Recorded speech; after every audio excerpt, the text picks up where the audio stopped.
¿Qué tal? ¿Cómo están? Estamos en tu podcast Exprésate, aquí en la cafetería El Relato, en la colonia Miguel Alemán, en Mérida, Yucatán, México.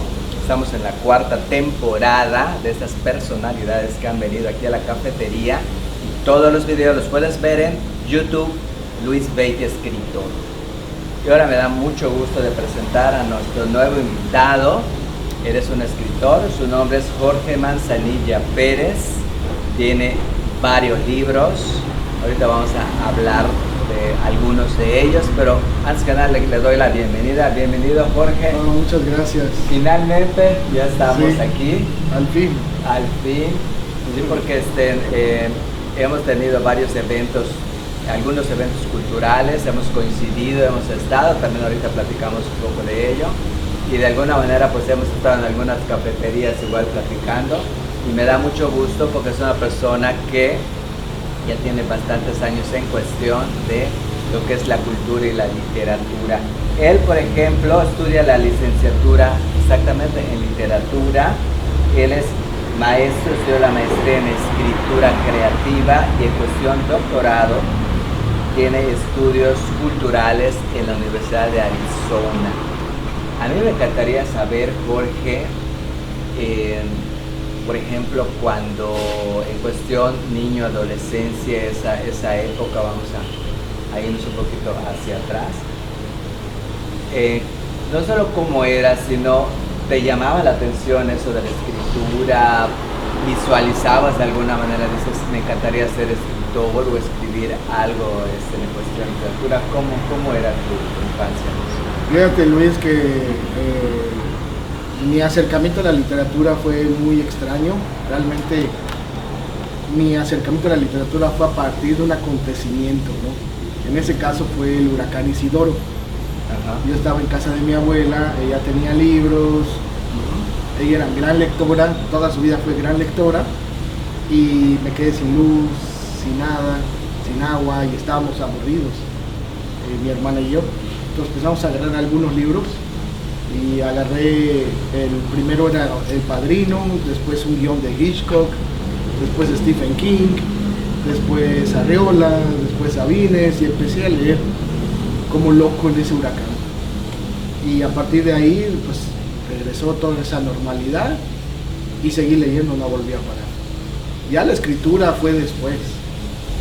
La escritura vino, pues ya había leído varios libros de filosofía, de narrativa, de poesía, y en medio de ese camino empezaba a hacer como ideas que se me ocurrían, como una parte, una reseña de lo que tenía del libro, pero ahí también quería hacer algo, proponer algo. Y entonces mi primer acercamiento con la literatura fue con la narrativa, no con la poesía. La lectura. Fíjate que no sé si te pase, pero por ejemplo, en cuestión de cuando estoy leyendo un libro y hablo desde mi infancia, que igual me encantaba leer, era así como mi máxima herramienta cuando lo aprendí. A los 3 años y medio me lo aprendí y no he dejado de leer hasta ahorita porque me agrada, pero a mí me transporta al lugar mentalmente a lo que estoy leyendo. No sé si te pasa a ti de que estás como viviendo como si estuvieras en una película. Sí. ¿Te pasa? Sí, es como que estás viviendo en la película y tú eres el personaje, te enojas con algunos personajes, te enamoras de otros. O sea, estás en ello, ¿no? Estás te involucras en el presente de esa lectura. Genial. Y por ejemplo, acá en cuestión libros, me encantaría que todo el público que nos ve, nos escucha, por ejemplo, tiene su primer libro, se llama Sonido de Barro, que fue en el 2006. Imagínate, ya tiene 2 décadas que hizo este primer libro. Hay otro que se llama Que me sepulten recostado en la palabra, me había comentado, que es del 2010. Diáfano del 2014. Hay otro, Vitral, de Todos mis cuerpos, 2015. ¿Y qué recuerdos tienes, por ejemplo, de este libro que ya tiene, por ejemplo, 2 décadas de que lo hiciste? Sonido de Barro, ¿de qué habla? Brevemente, dime. Sí, bueno, este era un intento para describir cenotes mayas. Visité unos 15 cenotes y sobre cada cenote hice una serie de poemas, unos 2 o 3 poemas por cada cenote. Entonces era el sonido de barro precisamente que producía adentro, ¿no? Entonces básicamente fue como un ejercicio para aprender a describir cada cenote desde el verso. Entonces fue un libro contemplativo, meramente, de empezar a crear un poema con todo lo que yo podía encontrar en un espacio. Entonces fue un lindo experimento porque me ayudó a saber qué tipo de poemas quería escribir. En ese caso sí, en ese momento pensaba más en el descriptivo, en el de poder tener esa epopeya del espacio. ¿Recuerdas cuántos cenotes visitaste? ¿Cuántos poemas realizaste? Fueron como 15, 16 cenotes. ¿No? De poemas fueron como 40, más o menos. Pero ok, entonces, pero sí, ¿y tú sí sentías alguna conexión cuando estabas en algún cenote maya de esos cenotes? Sí, recuerdo varios. Dime uno. Uno que recuerdo estaba por Maní, era uno pequeño, y otro que está en Cantunil, que es no un cenote público, es un cenote que está en medio del pueblo. Y creo que el de Cantunil me dio un espacio más interesante y privado que el resto que eran públicos. Creo que ese sería, el de Cantunil. Ese te Sí, porque conectaste más. Sí, ¿no? afuera había basura. Era un lugar que tiraban basura y había que caminar, mover la basura y bajar una escalera improvisada. Y adentro era otro lugar. Era un nuevo espacio, que sí estaba limpio, pero también estaba muy húmedo y se sentía peligroso al aspecto de no sé qué voy a pisar o cómo voy a subir. Y entonces esa incertidumbre me dio una vulnerabilidad al entender cómo podemos ser fuera de nuestra estabilidad espacial donde siempre andamos, fuera de nuestra rutina. Si nos salimos de nuestra rutina, en algún momento nos podemos sentir vulnerables. Exactamente, ¿no? Fíjate qué interesante ejercicio el que hiciste. Y además creo que me comentaste que este libro ya está agotado. Sí, o sea, perdido realmente. Sí. Yo no tengo ni un ejemplar mío.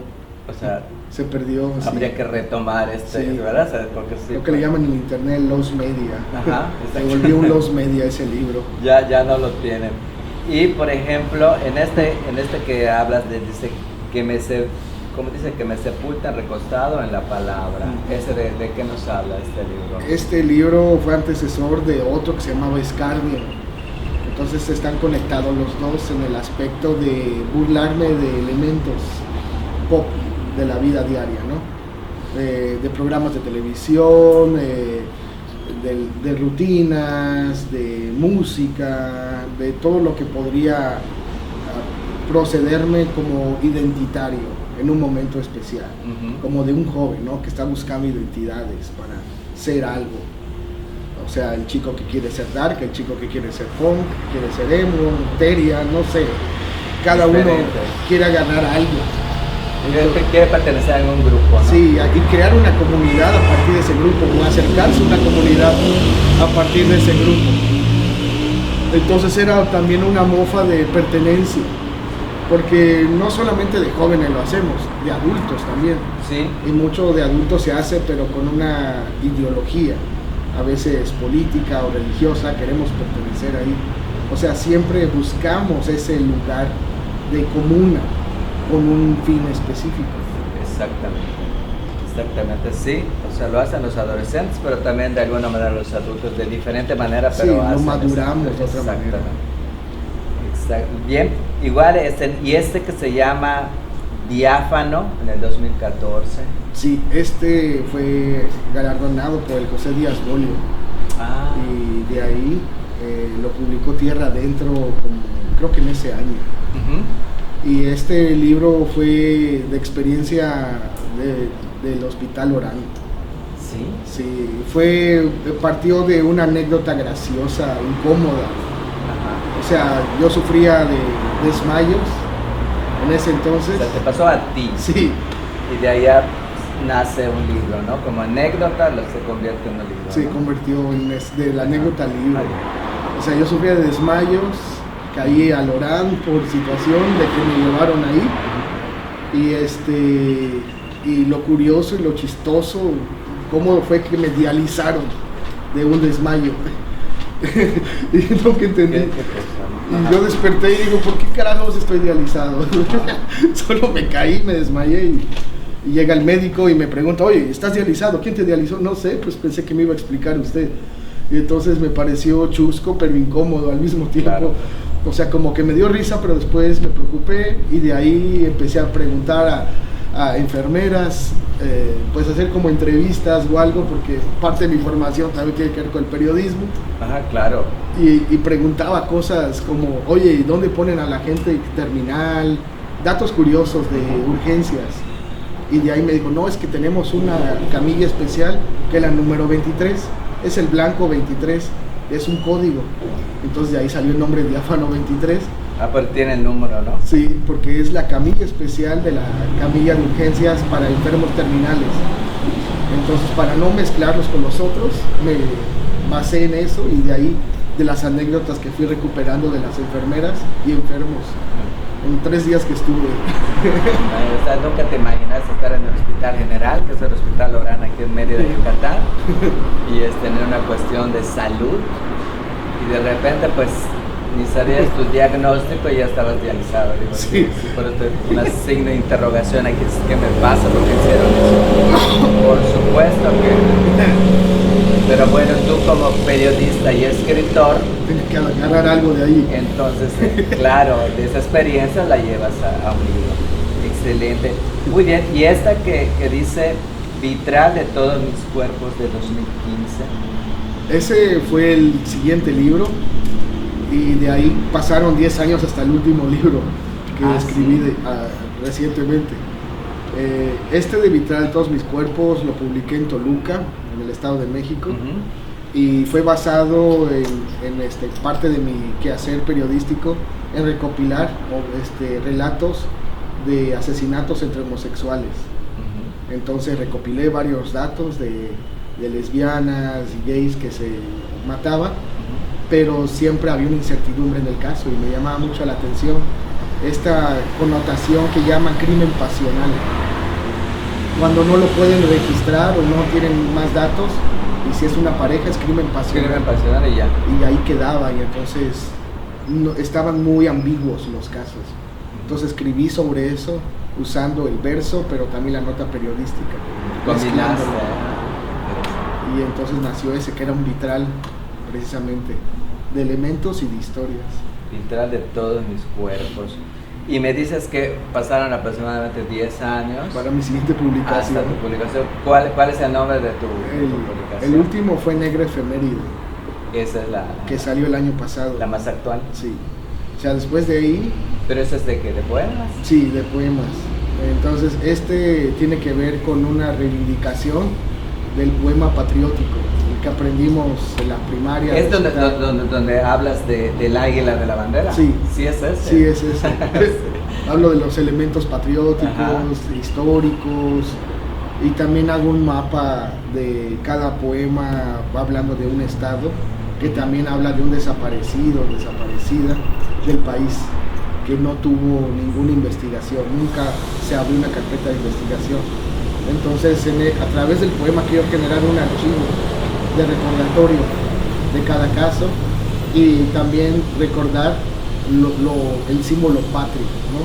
¿Qué es el símbolo patrio? Por eso viene el águila, lo verde, lo blanco, lo rojo, y algunos elementos históricos de México, de la colonización, la independencia, la revolución, etcétera, caminando con la historia y de todos los huecos históricos de México. Es un libro sobre México, pero efeméride también, porque nos acostumbraron a leer estas efemérides todos los lunes, y eso quise hacer, pensando desde México.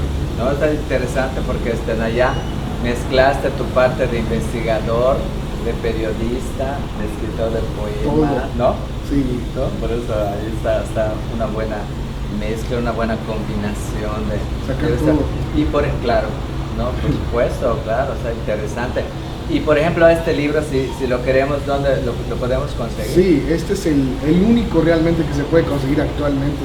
Y se llama, me dijiste. Negra Efeméride. Negra Efeméride. Sí, se encuentra desde en Amazon, se encuentra también la editorial que es española, que se llama Valparaíso Ediciones.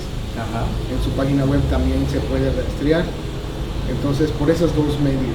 Se puede obtener en electrónico y en físico, ¿sí? Ambos. Sí, en Amazon por electrónico y en físico en la página de la editorial. ¿La sabes? Sí, es valparaísoediciones.com. Valparaísoediciones.com.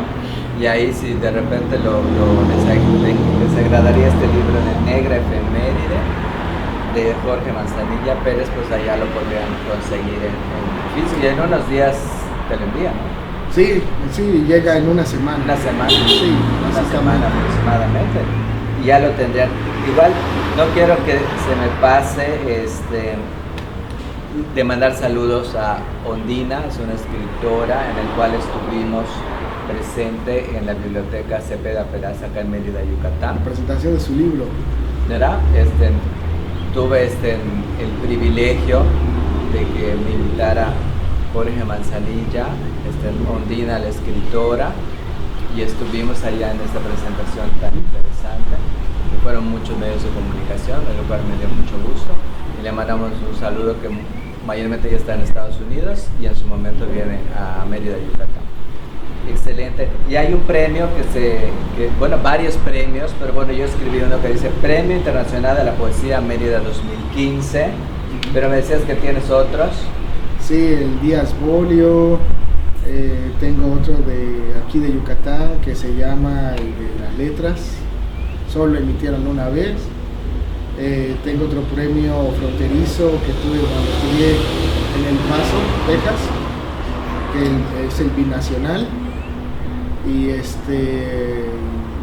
resto son más menciones honoríficas. Lo último, este año en enero tuve la mención honorífica en Panamá, en el Premio Internacional. ¿Eso fue en enero? O sea, este reciente. Año. Sí, ese fue este año.